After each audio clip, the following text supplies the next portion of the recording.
Congress party వ్యవహరిస్తున్న తీరు చూస్తుంటే హాస్యాస్పదంగా ఉందని బీజేపీ కిసాన్ మోర్చా రాష్ట్ర కార్యదర్శి చిలుకూరి రమేష్ పేర్కొన్నారు.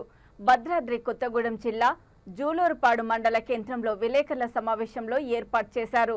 ఈ సందర్భంగా వారు మాట్లాడుతూ పేదలకు ఇల్లు లేక ఎన్నో సంవత్సరముల నుండి ఇబ్బందులు పడుతున్నారని, బీఆర్ఎస్ ప్రభుత్వంలో పేదలకు ఇల్లు రాక ఇప్పుడు కాంగ్రెస్ ప్రభుత్వంలో ఆ రకంగానే పనిచేస్తోందని పేర్కొన్నారు. ఎన్నికల మేనిఫెస్టో ఇచ్చిన హామీలను వెంటనే అమలు చేయాలని ఆయన ప్రభుత్వాన్ని డిమాండ్ చేశారు. ఈ కార్యక్రమంలో బీజేపీ కిసాన్ మోర్చా జిల్లా ఉపాధ్యక్షులు మద్దినేని సతీష్, మండల అధ్యక్షులు సిరిపురం ప్రసాద్, తెల్లం నరసింగారావు, గోపాలరావు, వెంకటేశ్వర్లు పాల్గొన్నారు. ఈరోజు తెలంగాణ రాష్ట్రంలో కాంగ్రెస్ ప్రభుత్వం తన మేనిఫెస్టోలో పేద ప్రజలకి ఎన్నో హామీలు ఇచ్చింది. ఆచరణ సాధ్యగానే హామీలు కూడా ఇచ్చింది.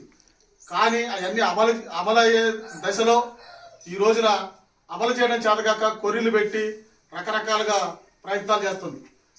ఈ రోజున గ్రామ సభలు పెట్టారు. గ్రామ సభలు ఎందుకు పెట్టారు? ప్రజల యొక్క ఆలోచన ప్రకారం చేయడం కోసం పెట్టారు. కానీ వారు ముందుగానే వారికి నచ్చిన స్కీమ్స్ ఇచ్చే విధంగా మరి అర్హుల జాబితా వేలలో ఉంటే 10లలో ఇచ్చారు. ఈ రోజున ఇళ్ళున్నాయి.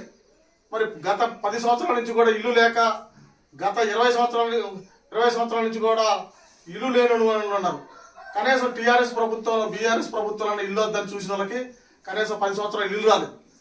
కానీ కేంద్ర ప్రభుత్వం మోడీ గారు వచ్చిన కానీ చెప్తున్నారు, ఈ దేశంలో పూరి గుడిసెలో ఇల్లు ఉండకూడదు, మేము ప్రతి ఒక్కరికి ఇల్లు ఇస్తాం, రాష్ట్రాలు ఉపయోగించుకోమని చెప్తున్నారు.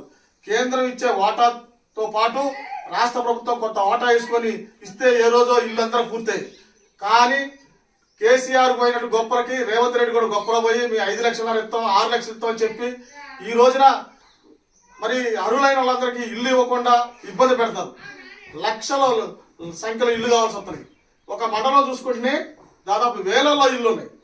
మరి దాదాపు ఒక్కొక్క మండలంలో 10,000, 15,000 ఇల్లు కావస్తే నువ్వు 100లలో మంజూరు చేస్తే ఎలా సాధ్యపడుతుంది? మీరు ఈ రోజుకైనా గొప్పలో పోకుండా అందరు అర్హులైనందరికీ ఇల్లు శాంక్షన్ చేయండి. కేంద్ర ప్రభుత్వం వాళ్ళ వాటాని మీరు ఎన్ని లక్షల మందికి ఇల్లు శాంక్షన్ చేసినా కేంద్రం నరేంద్ర మోడీ గారు ఇవ్వడానికి సిద్ధంగా ఉన్నారు. మీరు ఖచ్చితంగా అమలు చేసి పేదలందరికీ కూడా ఇల్లు మంజూరు చేయాలి. అదే కాకుండా నువ్వు మేనిఫెస్టోలో పెట్టావు, వ్యవసాయ కూలీలందరికీ కూడా నేను 12,000 రూపాయలు ఇస్తాను చెప్పి ఈ రోజున ఏదో ఉపాధి హామీ పనికి పోయిన వాళ్ళకి ఫైనాన్స్ నిధులు ఒక ఇయర్ తీసుకొని నువ్వు ఎంపిక చేస్తే దాంట్లో ఒక గ్రామంలో 50 మంది కూడా ఎంపిక కాలేదు. అంటే జాబితాలో నువ్వు వాళ్ళని ఈటం చేతగాక వాళ్ళందరికీ కూడా అనర్హులుగా గుర్తిస్తావా?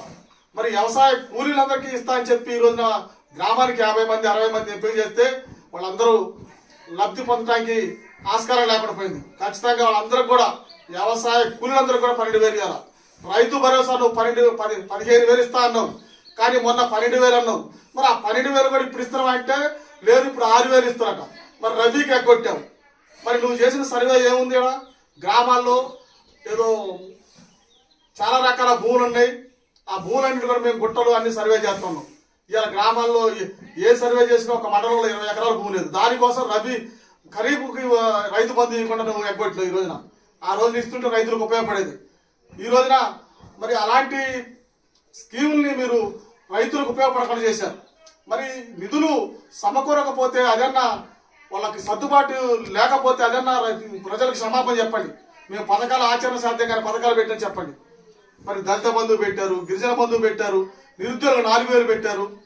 మరి ఈ పథకాలను కూడా ఇంప్లిమెంట్ చేయకుండా గ్రామ సభలు పెట్టినాం, మేము ప్రజలకు పెట్టినామని దేని పెట్టారు? మీరు ఏం చెప్పాలని కూడా చెప్పారు తప్ప ప్రజలు చెప్పింది మీరు పట్టించుకోవట్లేదు. ఈ రోజున ఇంకా దారుణమైన విషయం, గ్రామ సభల్లో ఇల్లు రాలేదని కంటతడి పెట్టి ఏడుస్తున్నారు. ఈ ప్రజలు ఏడుస్తున్నారు. మరి వాళ్ళు ఉసురు కొట్టకూడదు. మీకు ఖచ్చితంగా పేదలందరికీ ఇల్లు ఇవ్వండి. ఖచ్చితంగా కేంద్రం నుంచి